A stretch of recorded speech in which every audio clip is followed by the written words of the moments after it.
বহু দিনৰ পৰা মই কৈ আছিলোঁ জখলা বন্ধাৰ পৰা বোকাখাতলৈ আমি এটা এলিভেটেড কৰিডৰ নিৰ্মাণ কৰিম 34 কিলোমিটাৰ প্ৰায় 7,000 কোটি টকা জখলা বন্ধাৰ পৰা বোকাখাত গৈ পাবলৈ আমাক প্ৰায় 1 ঘণ্টাৰ পৰা 1.5 ঘণ্টা সময় লাগে এতিয়া আমাক মাত্ৰ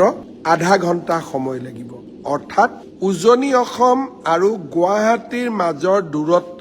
1 ঘণ্টা সময় কমি যাব কাজিৰঙাৰ বন্য জীৱ-জন্তু ৰক্ষা পৰিব আৰু সমান্তৰালভাৱে উজনি আৰু গুৱাহাটীৰ মাজত দূৰত্ব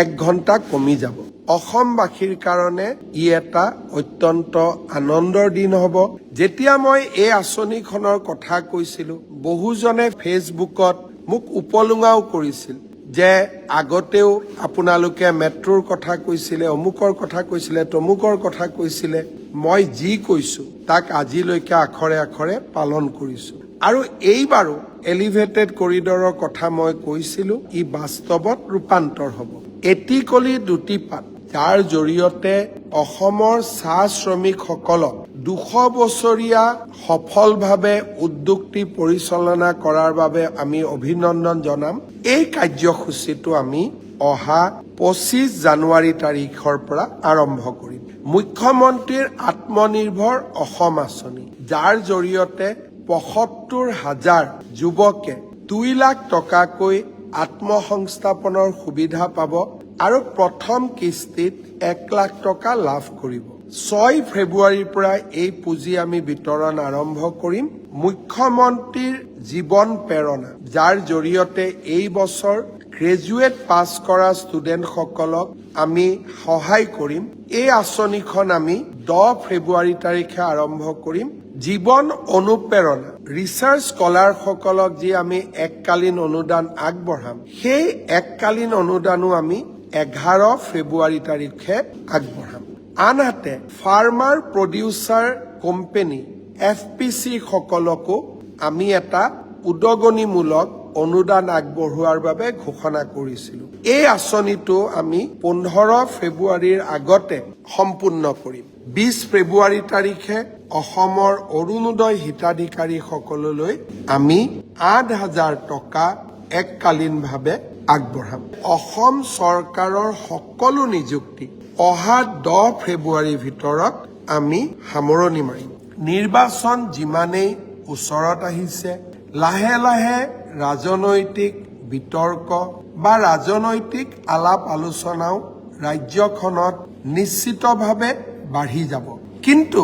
ৰাজনীতিৰ এই গোটেই ঘটনা চক্ৰৰ মাজতো আমাৰ বাজেটত আমি যিমানবিলাক আঁচনি ঘোষণা কৰিছিলোঁ প্ৰত্যেকটো আঁচনি অহা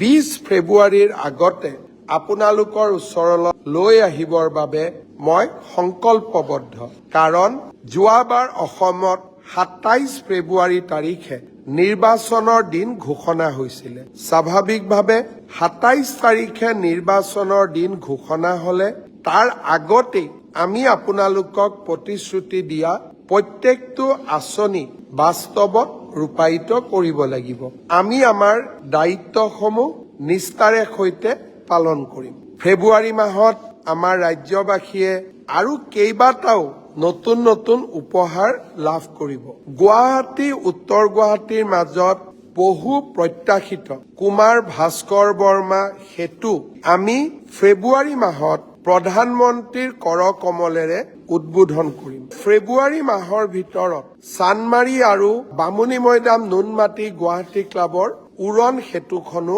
আমি ৰাইজৰ বাবে মুকলি কৰি দিয়াৰ বাবে প্ৰচেষ্টা চলাই আছো যোৰহাটৰ এটি ৰোডত আমি নিৰ্মাণ কৰি থকা উৰণীয়া সেতুখনো আমি 20 ফেব্ৰুৱাৰীৰ আগতে মুকলি কৰাৰ বাবে প্ৰচেষ্টা চলাই আছো ডিফুৰ উৰণীয়া সেতুখনো এই ফেব্ৰুৱাৰী মাহৰ ভিতৰতে মুকলি কৰি দিয়াৰ বাবে আমি প্ৰচেষ্টা চলাই আছো ভাৰতৰ গৃহমন্ত্ৰী অমিত শ্বাহ ডাঙৰীয়া অহা 30 জানুৱাৰী তাৰিখে ডিব্ৰুগড়লৈ আহিব আৰু ডিব্ৰুগড়ত আমাৰ অসম বিধানসভাৰ দ্বিতীয়টো চৌহদৰ তেখেতে আধাৰশিলা স্থাপন কৰিব সেই দিনাখনেই গৃহমন্ত্ৰী ডাঙৰীয়াই খনিকৰ ষ্টেডিয়ামৰ প্ৰথম পৰ্যায়ৰ সমাপ্তিৰ পিছত তাকো উদ্বোধন কৰিব। ফেব্ৰুৱাৰী মাহত অসম মালাৰ নতুন ৰাস্তাবোৰ আৰম্ভ হ'ব। বৰপেটাৰ চাৰ্কিট হাউচ, নলবাৰীৰ DC কোৰ্ট, নলবাৰীৰ ষ্টেডিয়াম, অসমৰ চাৰিওফালে বিভিন্ন আঁচনি আমি যি প্ৰতিশ্ৰুতি দিছিলোঁ, আধাৰশিলা কৰিছিলোঁ, বিকাশৰ উৎসৱ আমি কৰিছিলোঁ, এই গোটেইবিলাক আপোনালোকৰ বাবে মুকলি কৰি দিয়াৰ প্ৰচেষ্টা কৰিম।